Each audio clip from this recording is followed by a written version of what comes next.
a dar este seminario, que bueno, que la verdad es que yo creo que es una iniciativa muy guay y nada, y encantado de aportar mi granito de arena.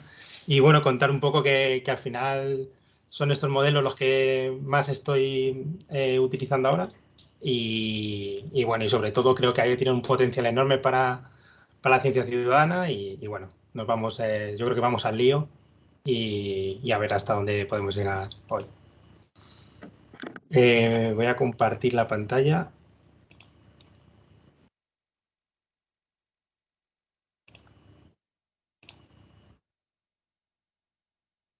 ¿Lo veis bien?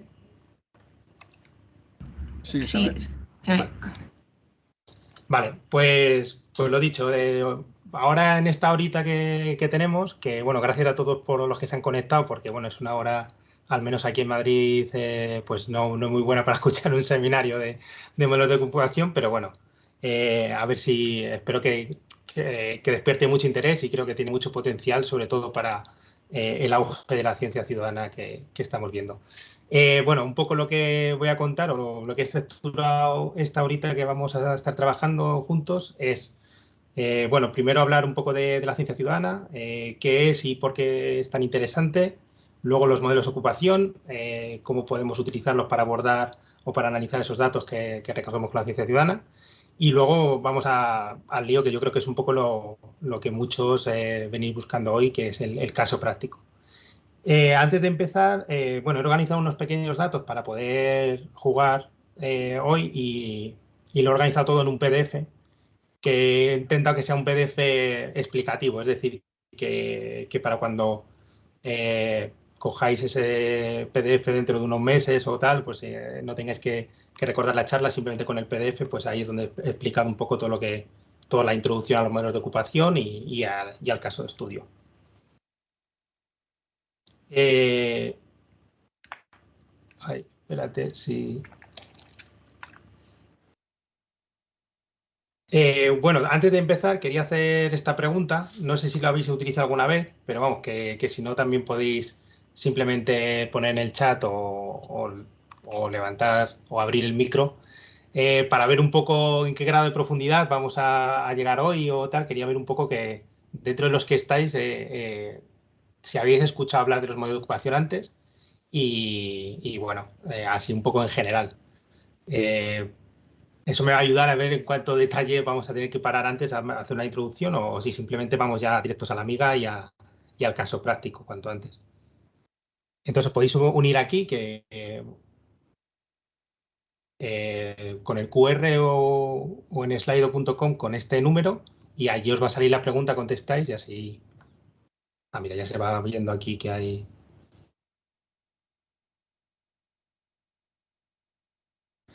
Pues, pues bueno, yo creo que cada vez se está escuchando más, cada vez hay más material sobre los modelos de ocupación y eso está, vamos, es muy interesante y yo creo que tiene que ver porque cada vez los datos, estamos teniendo cada vez más datos, pero cada vez hay más sesgos y estos modelos de ocupación nos permiten sobre todo controlar algunos de esos sesgos y son muy flexibles y no solamente los modelos de ocupación, sino los modelos jerárquicos en general es algo que estamos, vamos, que yo creo que es una herramienta de trabajo imprescindible para el seguimiento de poblaciones. Y ahora lo vamos a ver. Bueno, más o menos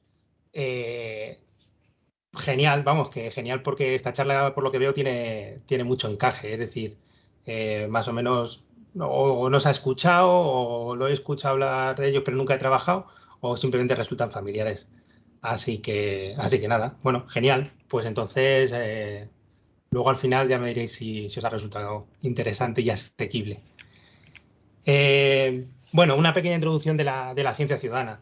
Yo creo que todos cada vez vemos más en la tele y con las aplicaciones de los móviles que, bueno, que cada vez la diversidad la podemos hacer un seguimiento de las poblaciones y de los animales utilizando un montón de herramientas que generan un montón de datos, sobre todo también herramientas automatizadas, que por ejemplo con cámaras trampa, con grabadores de sonido, con GPS. Pero también una de las herramientas que ahora mismo está generando datos de manera que es una locura, es decir, que nunca se habían manejado tantos datos, es con la ciencia ciudadana y con el auge de los móviles, ¿no? Ahora mismo hay un montón de aplicaciones de iNaturalist, eBird o iMamalia, es decir, observados, es decir, hay un montón de aplicaciones donde podemos ir caminando y podemos subir o registrar los animales que hemos visto, podemos subirlos a una aplicación, subirlo a varias, y eso lo que está generando es que, pues como veis aquí en este gráfico, estamos ya en un crecimiento exponencial del número de datos de presencia, es decir, con coordenadas de animales.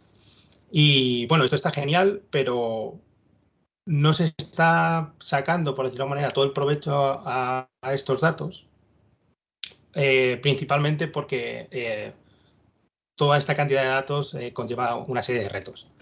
El primer reto es obvio, es decir, que con tantos datos y esta cantidad de información tenemos que mejorar los métodos de análisis y sobre todo los métodos para manejar tanta información. Eso requiere más procesamiento, requiere más computación, requiere modelos más complejos, etcétera.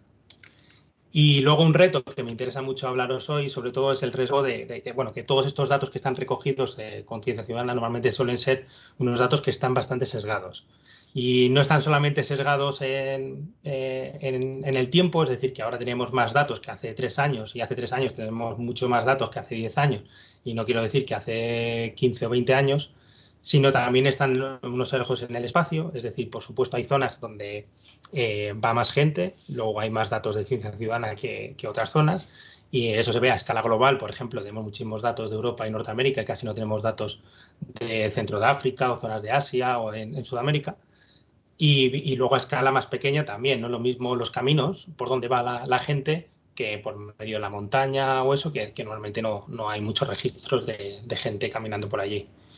Y por último, también es un sesgo en taxonomía, es decir, hay mucha más gente que sube o es capaz de identificar especies comunes para todos, como las aves, los mamíferos, etcétera, y en cambio, pues hay invertebrados pues, que todavía no sabemos nada o casi no hay ninguna presencia en esa base de datos. Y bueno, pues teniendo esto en cuenta, toda esta cantidad de sesgos y cómo podemos analizarlo, pues los modelos de ocupación vamos a intentar controlar algunos de estos sesgos, no todos, pero vamos a algunos de estos sesgos. Entonces, así a modo de introducción, bueno, es interesante estudiar las poblaciones animales de diferentes ángulos, desde un aspecto ecológico de saber cómo funciona todos estos ecosistemas, la distribución de las especies, etcétera. Sobre todo también en conservación, saber dónde se encuentran las especies amenazadas y poder aplicar medidas de conservación específicas. Y en gestión, sobre todo, por ejemplo, para realizar una explotación sostenible y saber pues, hacer un seguimiento de estas poblaciones animales.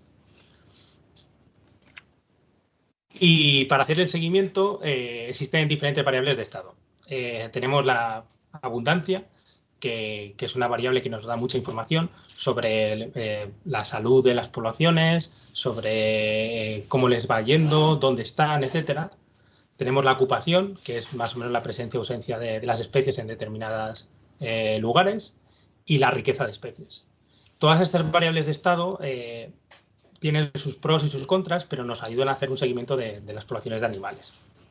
Y la variable de estado que voy a utilizar va a depender sobre todo de las hipótesis que quiero comprobar, los objetivos de gestión que tengo,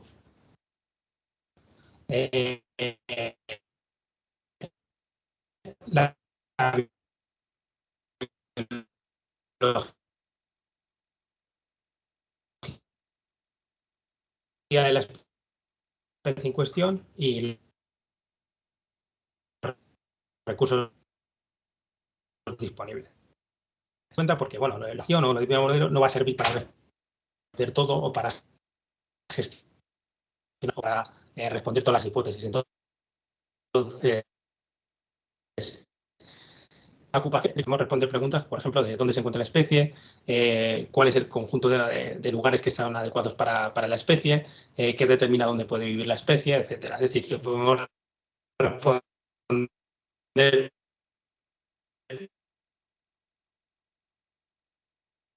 muchas preguntas en diferentes áreas de ecología. Es decir, por ejemplo, saber el alcance geográfico de las especies, las relaciones con el hábitat, la dinámica de metapoblaciones, etcétera. Y bueno, aquí voy a utilizar el leopardo de las nieves como un pequeño ejemplo, donde bueno, tenemos aquí dos leopardos de las nieves y para calcular la ocupación pues tenemos que ver dónde está ocupado, que vemos dos sitios, partido del total. Pero un aspecto importante de la ocupación que tenemos que tener en cuenta es que es muy dependiente de la escala. Es decir, como veis, la ocupación, cuando este es el nivel de la cuadrícula, no va a ser lo mismo si el nivel o el tamaño de la cuadrícula es el rojo. Entonces, como veis, en ese aspecto cambia mucho la ocupación y por eso es muy importante que tengamos en cuenta que la ocupación es dependiente de la escala y que la ocupación suele ser una variable de estado que es muy adecuada para el muestreo de grandes áreas. Y bueno, aquí viene una introducción al sesgo que sobre todo que vamos a intentar controlar con los modelos de ocupación. Aquí tenéis una foto y no sé si, bueno, a lo mejor algunos las conocéis de internet o, bueno, de por ahí. Y no sé si sois capaces de ver el leopardo de las nieves. Es decir, en esta foto hay un leopardo de las nieves.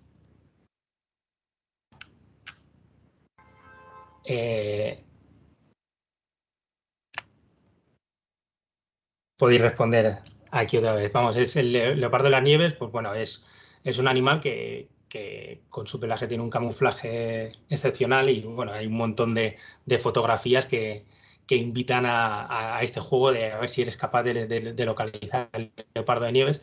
Pero bueno, yo creo que me sirve muy bien para introducir el, eh, el problema de la detección. Parece que me está respondiendo la gente, supongo, no sé si lo habréis visto. ¿Puedes poner la foto otra vez, porfa? Sí.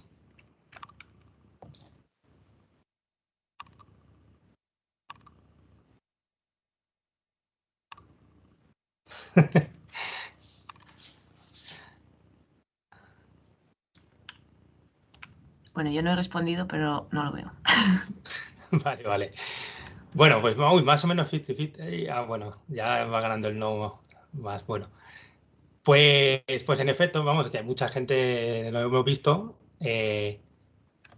No sé si veis el ratón. Sí, sí se ve. Sí. Vale, pues estoy señalando el leopardo de las nieves aquí.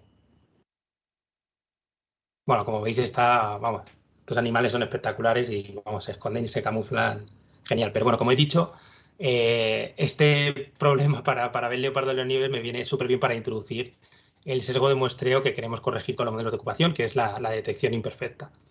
Es decir, los animales pueden ser no detectados en los lugares donde están presentes. Entonces, aquí imaginaos que estaba muestreando, estaba yo en las montañas muestreando el leopardo de la nieve y a lo mejor no lo hubiese visto, pero sí que estaba presente. Entonces, la especie no se detecta en todas las celdas ocupadas. En este gráfico de un trabajo en Ecography también se representa muy bien cómo hay un proceso ecológico, que es que la especie está o no está. Es decir, aquí es una persona mostrando conejos y como vemos los conejos están en todas estas cuadrículas. Pero tenemos que pensar como si ponemos otra capa en el modelo, que es el modelo de observación, no es el modelo de observación, y entonces el conejo puede ser que esté presente, pero puede ser que yo no lo detecte, que es lo que ocurre aquí, por ejemplo. Y si yo voy más de una vez, pues puede ser que no lo detecte en ninguna de mis visitas, como ocurre en estas dos, o puede ser que lo detecte en la primera visita y no en la segunda, o que lo detecte en todas mis visitas, o aquí también lo detecto solamente en la segunda y no en la primera, y aquí en ninguna. Y esta diferencia de detección en el número de visitas es la que nos va a permitir calcular esa detección imperfecta y modelizarla y a su vez que pues tenerla en cuenta para calcular la ocupación. Bueno, ¿qué pasa si no controlamos esta detección imperfecta? Sobre todo lo que puede dar lugar es a una subestimación de la ocupación. O bueno, puede llevar a diferentes problemas y uno de ellos es la subestimación de la ocupación. Ya que si no tenemos en cuenta de que no lo hemos detectado, pero que la especie puede estar, al final nuestra ocupación estimada va a ser más baja, siempre. Pero también puede dificultar el análisis de las tendencias de ocupación. Es decir, por ejemplo, en esta gráfica, en verde veis cuál es la ocupación observada, en azul veis la ocupación verdadera, es decir, lo que realmente está pasando, y en rojo veis la detección. Y entonces lo que está pasando es que hay una interacción en el tiempo, es decir, que la ocupación verdadera está bajando, pero mi detección está aumentando. Y esto, por ejemplo, es un caso que vemos bastante con la ciencia ciudadana. Es decir, cada vez hay más gente en el campo, es decir, cada vez tenemos más capacidad de detección, pero la ocupación de muchas especies o hay una pérdida de biodiversidad y hay una interacción ahí muy grande que si no tenemos en cuenta esta detección imperfecta puede estar afectando a nuestras estimas de ocupación. Y luego también puede dificultar o que se produzcan relaciones desconocidas o que no seamos capaces de entender las relaciones de la ocupación con diferentes covariables. Por lo mismo, porque puede haber una interacción con la detección, con el hábitat, por ejemplo, y eso pueda estar haciendo que no podamos saber la relación de la ocupación con el hábitat porque también está influyendo la detección. Bueno, entonces los modelos de ocupación nos permiten modelar explícitamente esta detección imperfecta. Bueno, espero que con esta así pequeña introducción ya estéis todos convencidos de, bueno, sí, los modelos de ocupación hay que utilizarlos, son una herramienta muy, muy buena y ya estéis más que convencidos. Entonces decir, bueno, pues quiero hacer modelos de ocupación. Antes de ir a analizar los datos, es muy importante diseñar ese muestreo o cómo recoger los datos de campo para poder modelizar este proceso de detección. Entonces, ¿cómo podemos recoger los datos o hacer los muestreos para luego poder modelizar la detección? La clave es esta. Es decir, el protocolo de muestreo tiene que ser muestreos repetidos. Es decir, necesitamos replicar nuestro muestreo en un periodo que digamos cerrado, es decir, donde la ocupación esperamos que no cambie, ¿no? Es decir, no podemos replicar el muestreo después de que haya habido crías o después de que haya habido muerte, es decir, que esté muy separado en el tiempo y que los animales hayan podido morir, emigrar o inmigrar, etcétera. Tenemos que replicar el muestreo, lo que viene siendo en un periodo que no vaya la ocupación real no vaya a cambiar. Y hay muchas maneras de replicar el muestreo, es decir, podemos utilizar visitas repetidas en diferentes momentos, podemos diseñar el muestreo con observadores independientes a la vez y luego también podemos utilizar una replicación espacial dentro de las mismas, de unas cuadrículas. Bueno, aquí está explicado lo mismo, pero con una gráfica donde veis eso. Tenemos que, esta es una de las más comunes, que es replicar las visitas en el tiempo, como he dicho, en el tiempo cerrado, utilizar múltiples observadores o replicar los sitios de muestreo dentro de la misma cuadrícula que luego vamos a medir la ocupación. Y luego, en otro tipo también de muestreo, pero que también nos permite controlar la detección imperfecta, es la detección por distancias, es decir, utilizar el muestreo de distancias para controlar esta detección imperfecta. Podemos utilizar el distance sampling o cámaras de fotorampeo y utilizar esto.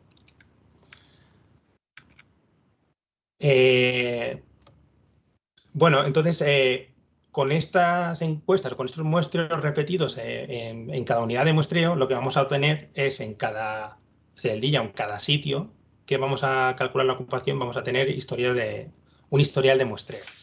Donde, bueno, aquí es un ejemplo, pero que es 1 es cuando lo he detectado, 0 es cuando no lo he detectado. Yo he ido 3 veces, he hecho 3 veces el mismo muestreo.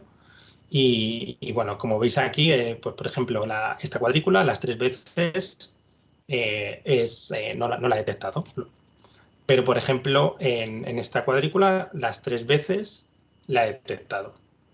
Pero luego podemos tener cuadrículas donde, por ejemplo, aquí, la primera visita no lo detecté, la segunda lo detecté y la tercera no lo detecté. Y es esta diferencia entre las visitas, entre si lo he detectado o no lo he detectado, lo que me va a permitir modelizar el proceso de observación. Si estoy yendo muy rápido o hay alguna pregunta, vamos a levantar. Es decir, no tengo el chat a mano, así que si abrís el micro, vamos. cualquier pregunta, lo que queráis. Vale, todo bien de momento, Guille, gracias. Vale. Bueno, es decir, estoy mezclando ahí un poco de teoría y un poco de práctica, pero bueno, la práctica sobre todo la vamos a ver luego. Pero bueno, antes de lanzarnos a la práctica, algo muy importante, como siempre, es saber los supuestos que tenemos que cumplir antes de lanzarnos a hacer el modelo. Estos supuestos son que el sistema es cerrado, es decir, que no hay colonización ni extinción durante la temporada de muestreo. Esto es muy importante y no significa que si al final el sistema está abierto no podemos analizarlo de otra manera o, bueno, se pueden hacer cosas, pero para utilizar estos modelos de ocupación normalmente esto tiene que ser claro, es decir, el sistema tiene que ser cerrado. Las detecciones son independientes, es decir, mis visitas son independientes. Y luego que yo detecte un animal no hace que yo detecte otro animal, es decir, es importante que tiene que ser independiente, no hay falsos positivos y no hay heterogeneidad no modelada.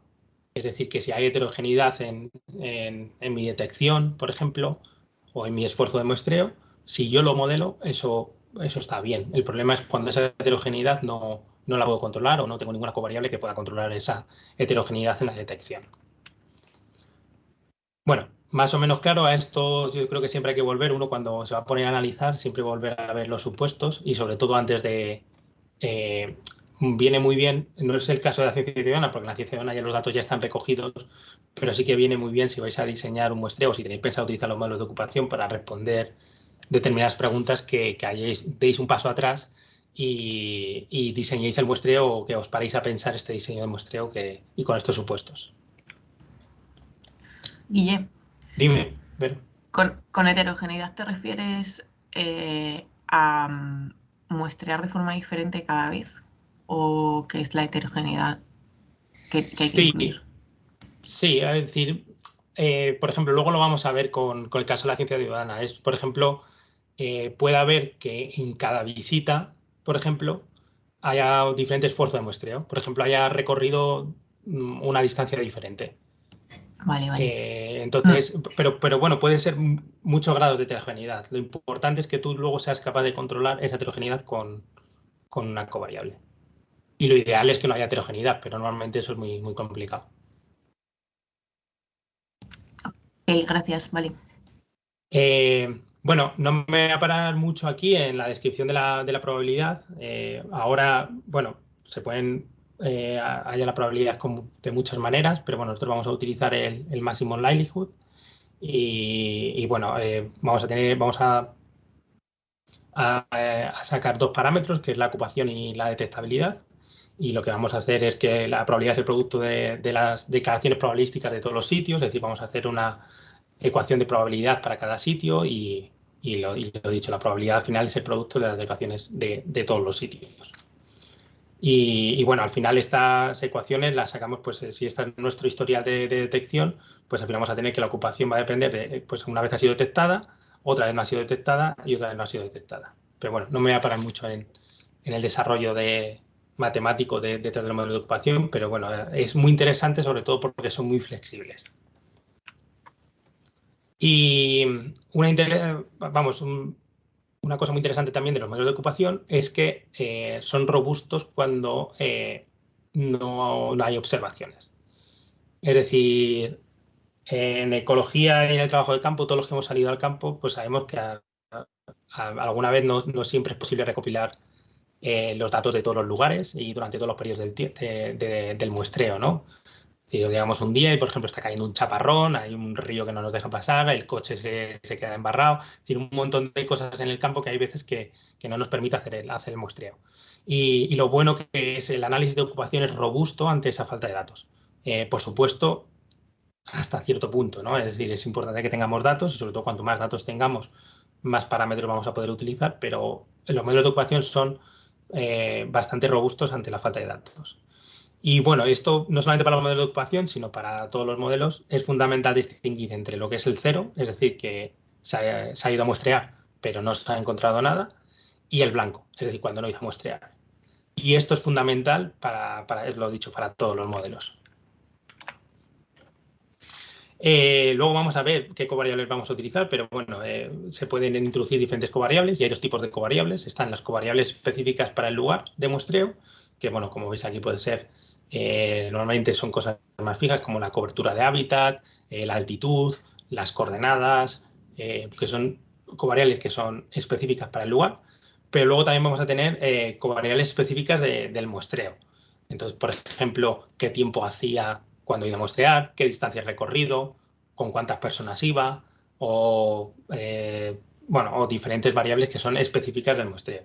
Luego vamos a ver un poco mejor, si nos da tiempo, estas diferencias con el ejemplo que vamos a hacer. Pues nada, bueno, uno de mis objetivos era llegar cuanto antes a esto, que es al caso práctico, y bueno, para el caso práctico vamos a utilizar datos de ciencia ciudadana, datos de IBER. No sé si lo conocéis, IBER, pero bueno, es una aplicación que está desarrollada por el Cornell Lab en Estados Unidos, en Ítaca, y bueno, la verdad es que hay muchísima gente utilizándola, muchísima gente subiendo las observaciones de aves y, bueno, sobre todo en el mundo de los ornitólogos, que son muy activos en salir a buscar las especies y subir las listas, pues bueno, el incremento de datos es abismal. Y sobre todo, lo bueno de Cornell Lab es que detrás hay un equipo de investigadores desarrollando modelos y desarrollando eh, métodos para poder analizar esos datos que van un poco abriendo el camino a los que vamos detrás. Bueno, lo dicho, los datos de IBER se recogen y organizan en torno al concepto de la lista y representan las observaciones de un evento de observación de aves, que puede ser, por ejemplo, un paseo de 1 kilómetro o de 15 minutos o puede ser pues, que me he puesto a ver las aves por la ventana y subo la lista, etcétera. Es decir, hay una gran heterogeneidad de cómo se puede, de cuándo se suben los datos y cómo se suben los datos y haciendo qué, ¿no? Pero bueno, la clave de esto es que tú registras todo lo que estabas haciendo, cómo lo estabas haciendo y cuánto tiempo lo has estado haciendo, y eso luego nos va a ayudar, como vais a ver, a poder analizar los datos. Estos datos son públicos, es decir, bueno, hay que pedírselos, pero bueno, normalmente te piden de que les digas para qué lo quieres utilizar y no hay ningún problema. Y bueno, luego ahora vamos a ver pues todas las cosas que se pueden hacer. Y bueno, para el caso de estudio vamos a utilizar el Milano Real en España, que bueno, el Milano es una rapaz más o menos generalista, que normalmente se ve bastante bien no sé si, bueno, cuando vais por las carreteras o algo, normalmente tienen este vuelo en forma de cometa, por eso bueno, en inglés se le llama red kite y bueno, yo creo que era un buen ejemplo sobre todo porque es una ave que se ve bien y sobre todo, bueno, si vamos a utilizar datos de ciencia ciudadana, no podemos utilizar datos o un ejemplo, una ave que es muy rara o que solamente está en sitios muy concretos porque, bueno, al final no vamos a tener datos suficientes. Entonces, esto, por ejemplo, es un hábitat típico donde podemos encontrar al milano. Bueno, para preparar los datos que os he pasado en la carpeta o que tenéis acceso en esa carpeta, y para hacer que los datos de IBER cumplan todos los supuestos de los modelos de ocupación, lo que he hecho ha sido pues, incluir solamente, ser un poco más específico en el tipo de datos que vamos a analizar. Es decir, como he dicho, en IBER se sube todo tipo de datos, haciendo todo tipo de cosas, y lo que hemos hecho es filtrar bastante qué tipos de datos vamos a utilizar. Y estos son pasos clave para hacer no solamente con IBER, sino con cualquier dato. Es decir, un filtrado de quedarnos con lo que nos interesa. Bueno, pues solamente incluimos los datos de muestreo de pie hasta 5 kilómetros, encuestas realizadas del 1 de abril al 30 de junio de 2019, de 1 hora y media o menos, con 5 observadores o menos, y entre 3 y 10 visitas o muestreos. Vamos a tener entre 3 y 10. Y todos los muestreos en los que se ha detectado una especie y todos los muestreos en los que no se ha detectado la especie son incluidos en el análisis. Pues nada, nos ponemos a ello. No sé qué hora es. Guille, Bueno, hemos dejado de ver tu presentación. No sé ¿sí? si Sí. Vale. Te vemos a ti ahora. ¿Me veis a mí? Vale. Mm. Bueno, voy a compartir, pues bueno, justo estaba terminando, vamos, que lo que iba a decir es que, a ver, normalmente, bueno, con el PDF que os he pasado podéis totalmente ver todos los pasos que he dado con la explicación que hay detrás, etcétera, sin ningún problema. Entonces yo lo que había pensado hoy es que, bueno, para que sea un poco más rápido y sobre todo porque no sé si todo, pues eso, si tenéis todos los paquetes instalados, etcétera, pues iba a compartir mi pantalla para explicar un poco el código e ir viéndolo juntos y luego si hay alguna duda, a ver hasta dónde llegamos y si hay alguna duda o cualquier cosa, pues me decís. Y bueno, y sobre todo que tranquilos porque bueno, el PDF que he preparado está todo explicado y bueno, y si aún así hay cualquier cosa, estoy abierto a cualquier pregunta. Vamos, que no hay ningún problema. Vale, voy a intentar compartir ahora mi pantalla.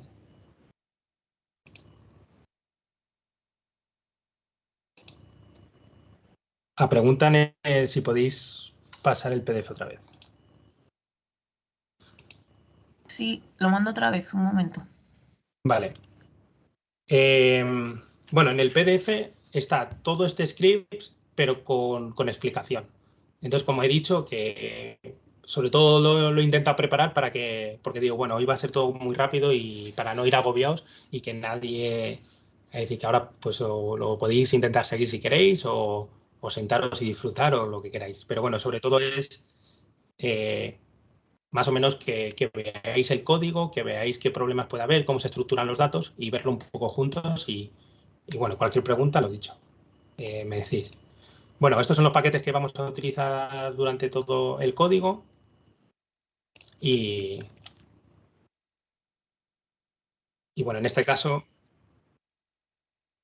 para que veáis un poco, ¿veis bien mi pantalla? Sí, sí, se ve bien. Bien. Sí, se ve bien. Vale. Vale.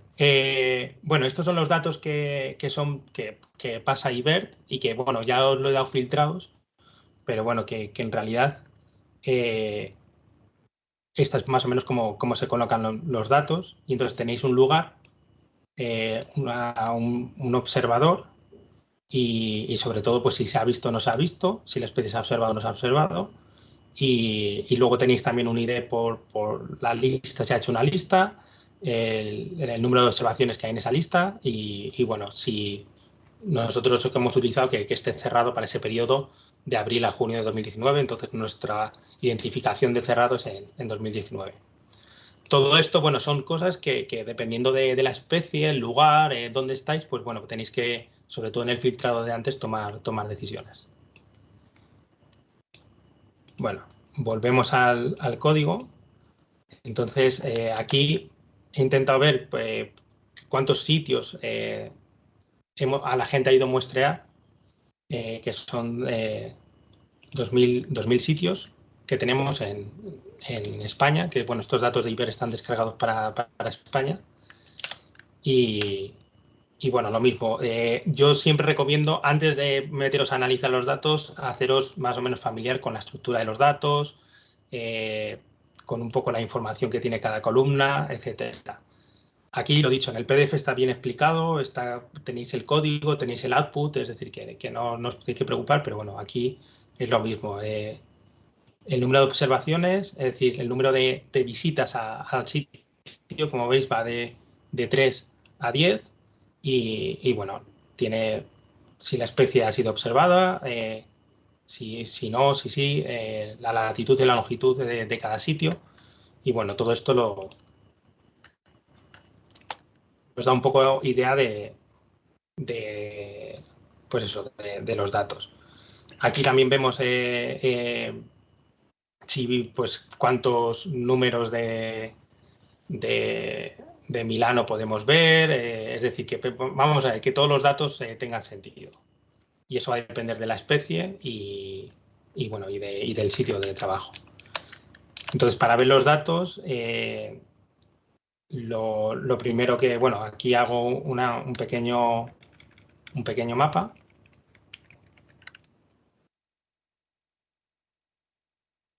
bueno, en rojo es donde nos ha detectado y en gris es donde se ha detectado. Y bueno, como veis, se concentra sobre todo las detecciones positivas por aquí. Bueno, repito, estos datos están descargados directamente de Iber y lo único que he hecho es un filtrado de qué tipos de datos de Iber queremos. Y ahora simplemente pues me estaba haciéndose familiar uno con los datos, siempre intentar dibujarlos en un mapa para ver que no hay nada raro, ver que no hay ningún, pues de repente alguien que ha visto 4.000 milanos, que eso significaría pues, que está mal, es decir, ese tipo de cosas para intentar evitarlo.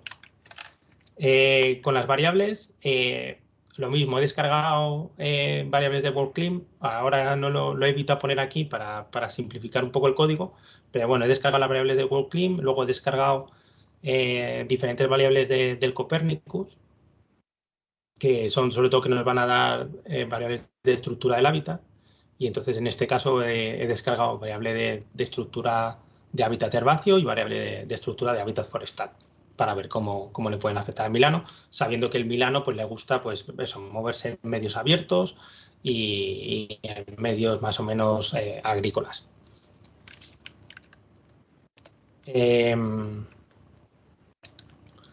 Lo que hago es unir los datos que tenía de cada sitio con las variables ambientales. Entonces ahora lo que voy a tener es lo que estaba viendo antes de las diferentes variables que teníamos de Iber, pero ahora a cada sitio le he unido las diferentes variables ambientales. Entonces aquí tenemos las variables BioClim, que bueno, no sé si estáis familiarizados con las variables BioClim, pero bueno, nos dan 19 tipos de variables que juegan con la temperatura, la precipitación y la estacionalidad.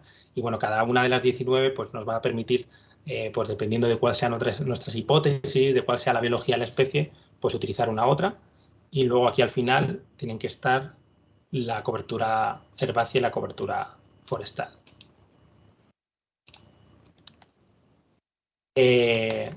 Bueno, me quedo solamente en los sitios donde tenga variables, utilizo que todos los sitios tienen que ser diferentes, bueno, pues hago diferentes comprobaciones en este caso.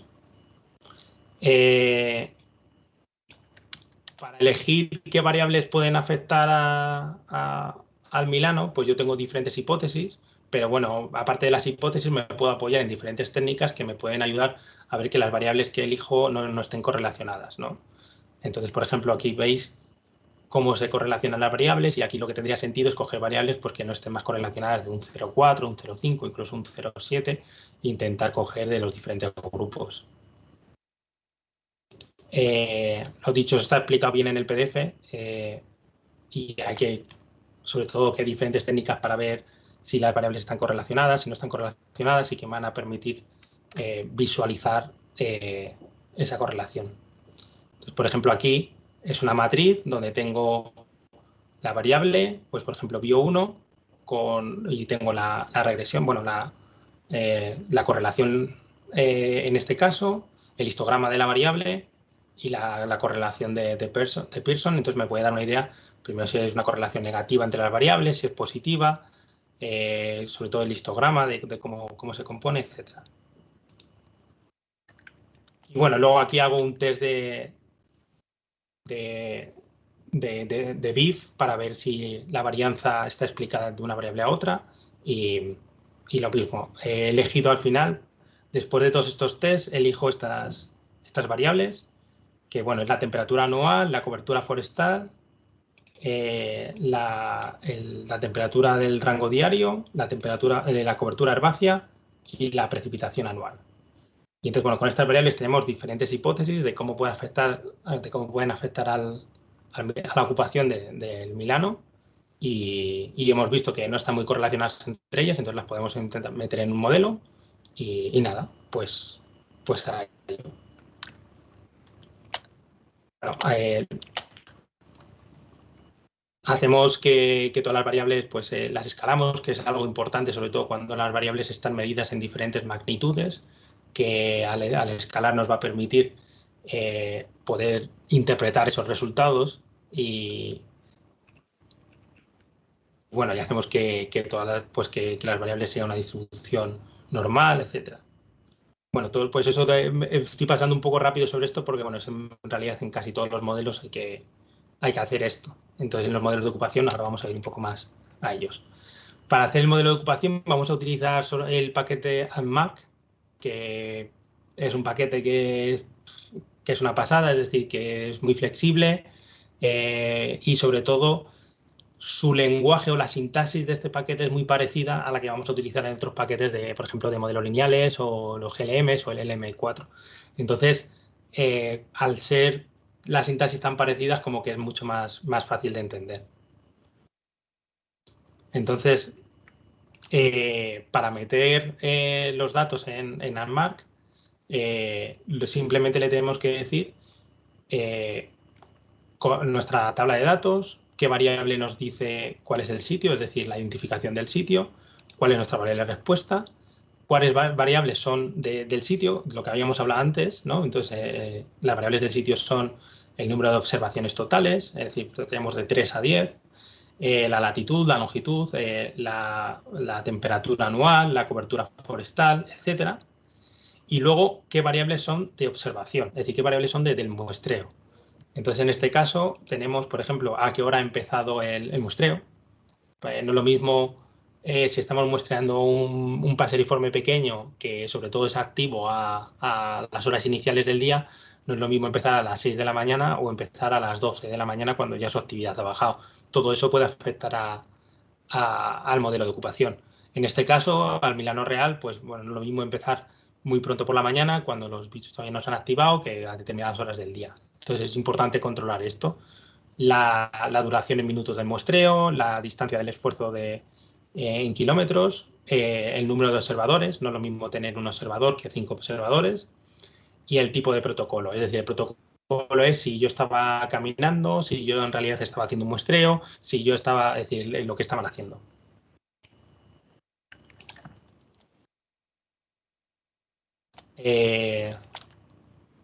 Bueno, aquí lo que estamos haciendo es preparar los datos para poder analizarlos, es decir, convertir eso true, false en 1, 0, etc. Ver si hay algún duplicado y eliminar esos duplicados, porque, como he dicho, la ocupación es dependiente de la escala. Entonces, bueno, una cosa que no he explicado, bueno, en el PDF sale explicado, es que la resolución de las variables va a depender mucho de mi especie de estudio. Entonces, una resolución no siempre más pequeña va a ser mejor, porque si nuestro Milano, por ejemplo, se puede mover grandes distancias, el hacer una resolución a 250 metros, pues a lo mejor no tiene ningún sentido. Entonces, ¿qué resolución vamos a utilizar? ¿Qué tipo de malla vamos a utilizar? Pues todo eso luego va a repercutir en el número de datos que vamos a tener y en la ocupación. Entonces, es bastante importante discutir, bueno, en plan de tener una idea de por qué hemos elegido esta resolución, ¿no? En este caso hemos elegido una resolución de 5 kilómetros que puede venir bien para la biología del Milano.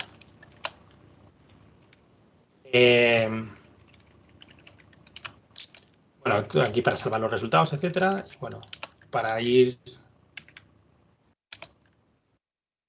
lo más rápido posible, aquí lo que hago es una ocupación ingenua, por decirlo de alguna manera, es que si no tenemos en cuenta la detectabilidad, y como vemos nos da una ocupación muy baja, un 0,06, es decir, un 6%, y aquí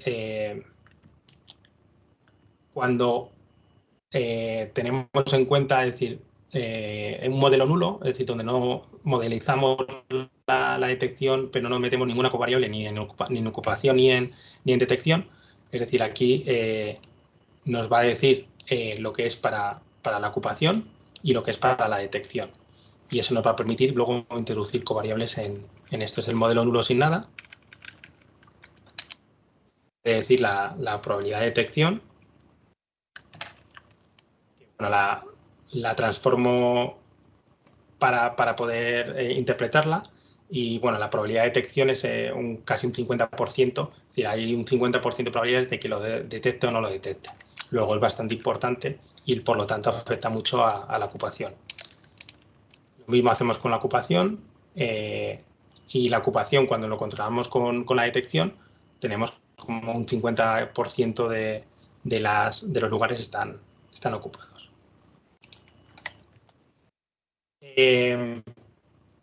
Y esto es un poco parecido a como cuando vamos a hacer modelos lineales, pero en este sentido lo que vamos a tener son dos modelos. Vamos a tener, como he dicho, un primer modelo para la detección y un segundo modelo para la ocupación.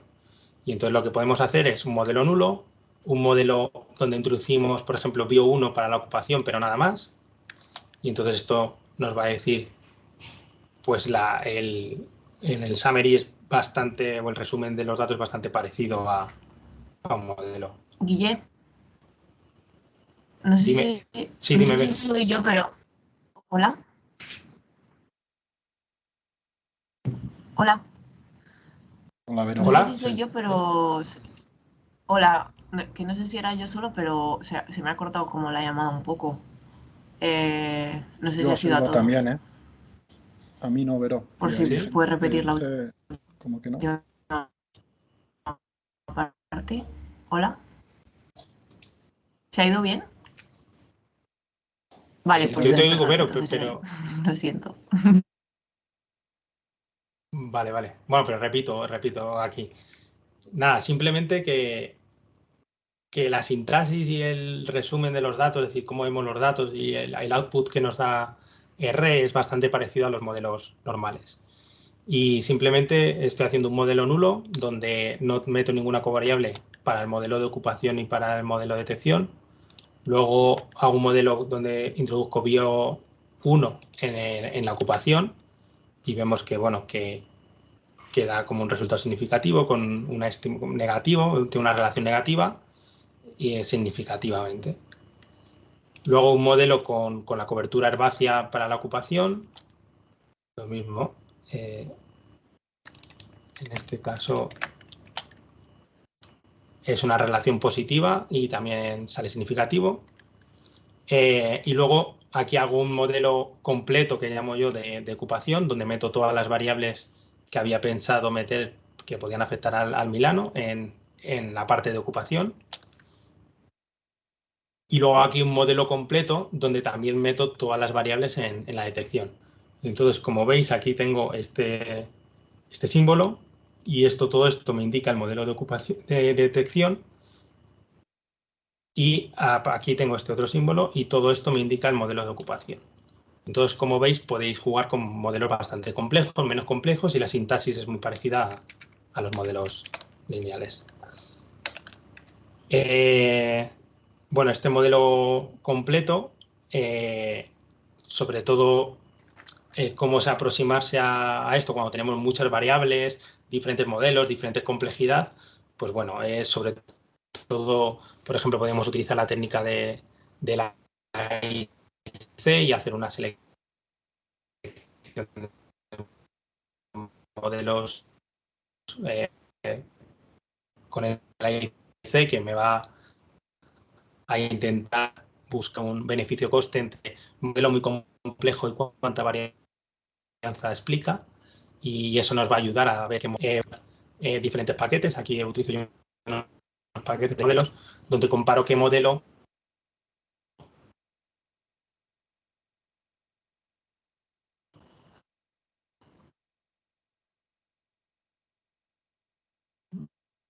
tiene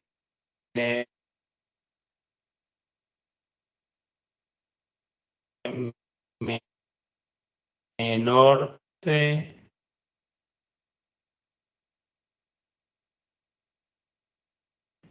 total, es decir, en el que tengo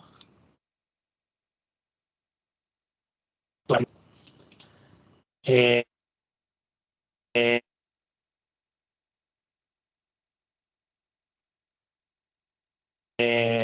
este PDF lo explico un poco mejor, que hay que tener un poco de cautela con la selección de modelos. Hola, Guille. Dime, Vero.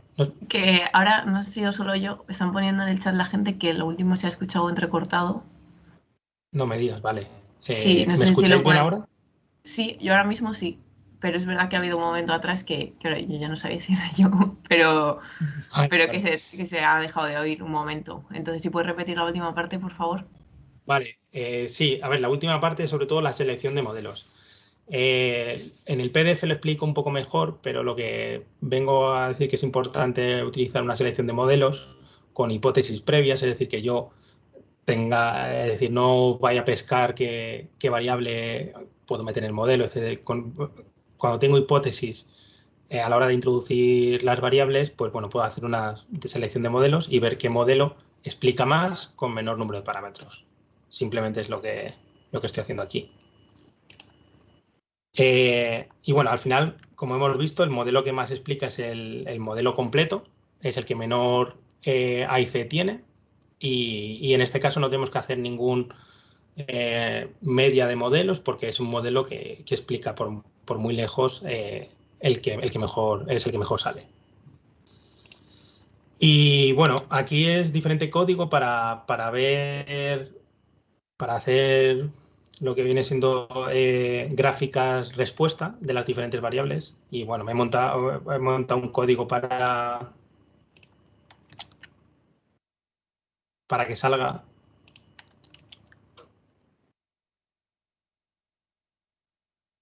Más o menos. Espérate. Tengo que correrlo. ¿Se me oye bien? Sí, todo bien ahora.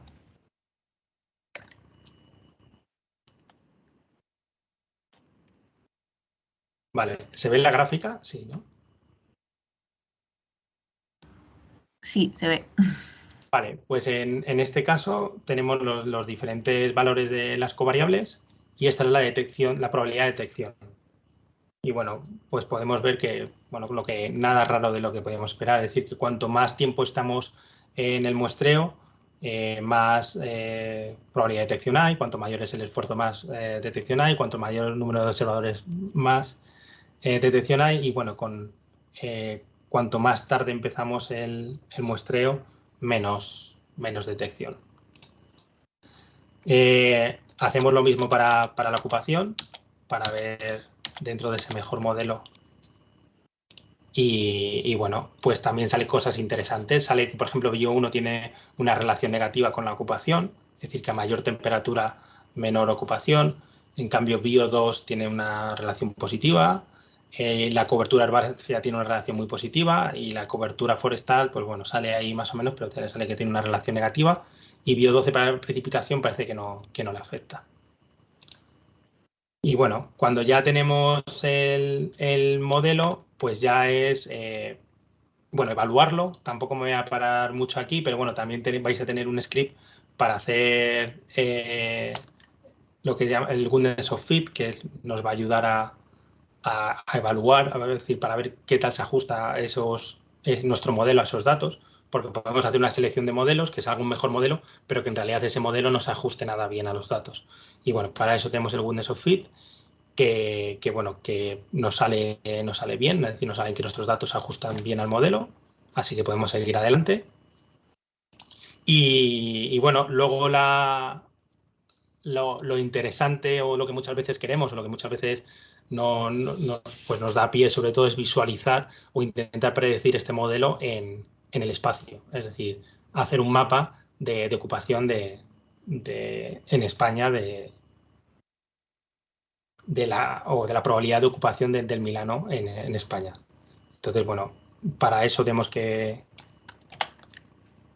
predecir, utilizamos la función predict, que es como lo utilizamos en otros modelos, y bueno, y esto nos sale un mapa que nos da la probabilidad de ocupación con su error estándar. Entonces, bueno, esto del proceso sé que he sido súper rápido, pero bueno, lo he intentado condensar todo en un PDF donde tenéis más o menos explicación, donde tenéis el código, donde podéis jugar con ello y bueno, hay muchísimas maneras de hacer esto, pero bueno, yo creo que así en una hora, vamos, para intentar sacar estos mapas de ocupación de Milano Negro, lo cual además tiene algo de sentido, pues nada, pues más o menos ya estaría. Me intento ajustar a una hora, pero bueno, como comprenderéis, aquí podemos estar hablando bastante tiempo. Pero bueno, no sé qué os parece. Muchas gracias, Guille. Ha estado muy, muy guay y eso, como has dicho, llegar en una hora a hacer un mapa de ocupación es todo un reto, así que bueno, no sé, quien necesite Bueno, más detalles, ahí está el PDF, que además lo está ojeando y joder, está muy bien. Muchas gracias por compartirlo. sí, no, vamos, lo que he dicho, en el PDF he intentado que esté todo más o menos explicado, es bueno, material reciclado de algún otro curso y tal. Pero bueno, que cualquier pregunta, si puedo responder, encantado de ayudar. Sí, están poniendo algunas cosas en el chat. Antes, hace un ratito alguien había preguntado, Carlos M. Ponía, sitios con solo 2 observaciones fueron descartados, ¿verdad? Entonces hace falta un mínimo de 3. Sí, sí, sí. Hace falta un mínimo de tres réplicas para poder hacer el muestreo. Vale, y luego Carlos, otra vez, ha escrito Sí. ahora, el modelo corrige por zonas que nunca han sido muestreadas. En el mapa estaba todo modelizado, todo con color. Sí, exacto. Bueno, en el PDF lo explico que hay que tener cuidado con esto, porque en efecto el modelo está muestreando, está extrapolando a zonas donde no ha muestreado. Bueno, digo extrapolando, pero en este caso no sabemos si está extrapolando o no. El caso es cuando tú utilizas la función predecir, ¿no? Estás prediciendo, y en eso tienes que tener cuidado de que predices más o menos en un rango donde tus variables ambientales han sido calibradas antes. Es decir, si vas a predecir en un rango donde no has calibrado tu modelo, ahí estás extrapolando y ahí te estás, por decirlo de manera, lanzando a la piscina y posiblemente, por lo mejor, la variable respuesta cambia, etcétera. Entonces, a la hora de predecir es importante que el rango de variables ambientales en el cual estás utilizando esa predicción es importante de que lo hayas calibrado el modelo. Y en el PDF lo pongo como algo muy importante, es decir, hay muchos trabajos donde la extrapolación es un problema.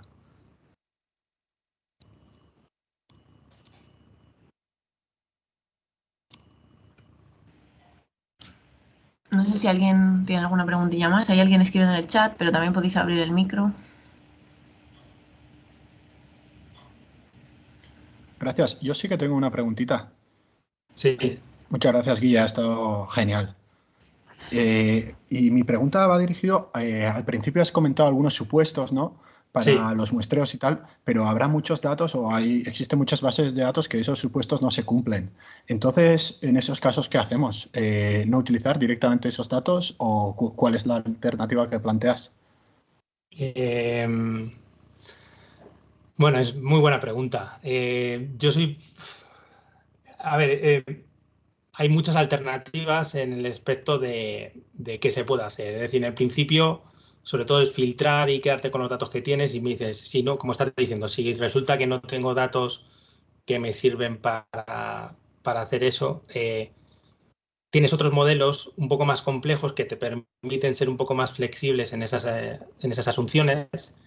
Y lo que estoy viendo es que, sobre todo si eres capaz de probar que, por ejemplo, no hay inmigración o emigración en ese periodo de tiempo, intentar juntar datos de diferentes muestreos, incluso si son de diferentes personas, eso puede ayudar a que al final tengas, pues, por ejemplo, el suficiente número de muestreos en una cuadrícula. Es verdad que cuando trabajamos con datos que ya han sido recogidos, pues tenemos que tirar de imaginación para intentar cumplir estos modelos, pero bueno, hay veces que no vamos a poder utilizar estos datos, pero bueno, a lo mejor alguien en unos años todavía consigue desarrollar otro modelo o no, pero bueno, yo soy partidario de, antes de tirar datos o tal, intentar, por decirlo de alguna manera, estrujarnos el coco para ver cómo podemos sacar partido de esos datos antes de decir que no se puede.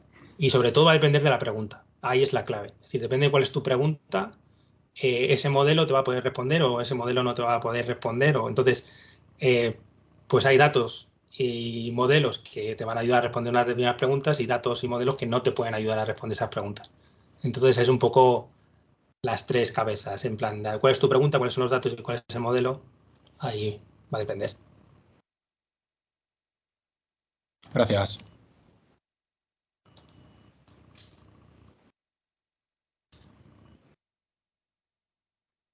Bueno, veo que eso, que a lo mejor he sido un poco ambicioso para una hora, pero bueno, yo creo que dando el material y tal, como es un seminario de informática, yo creo que bueno, que ahí es un mundo lo de los modelos de ocupación y se puede profundizar muchísimo, pero bueno, por lo menos una idea para empezar y encima con datos que son públicos, la verdad es que lo tenéis. No sé si hay alguna más pregunta, vamos, que por el chat o por... Hola, perdón que se me había caído otra vez el internet, qué desastre. No sé si habéis visto el comentario que ha hecho José Antonio, también en el chat. Vale. Ah, Que sí. como sí, que como me he desconectado, no sé si lo habíais mirado. Yo justamente soy de Castilla y la verdad que los milanos los tenemos por todas partes. Los tenéis bien visto. Bueno, en el modelo al menos sí que salía bien. Sí, tenía sentido eso. Tenía sentido. Pero bueno, yo espero que os haya convencido del potencial de los modelos y lo dicho, si cuando luego estéis con el PDF, en el PDF está mi correo, me podéis escribir y bueno, encantado de hablar de modelos, milanos o lo que queráis. Pues vamos a esperar a ver qué está escribiendo Hasta la Sonia, próxima. algo. Y sí, adiós, José Antonio. Hasta luego, José Antonio. Ah, vale, gracias. Ok, pensé que era otra pregunta. Pues nada, eso, lo dejamos aquí entonces. Vale. Muchas gracias a todos por conectaros y muchas gracias a ti, Guille, por la Nada, charla. gracias por organizar esto y bueno, estamos en contacto. Que tengáis buen Eso día. es, eso, Chao. igual.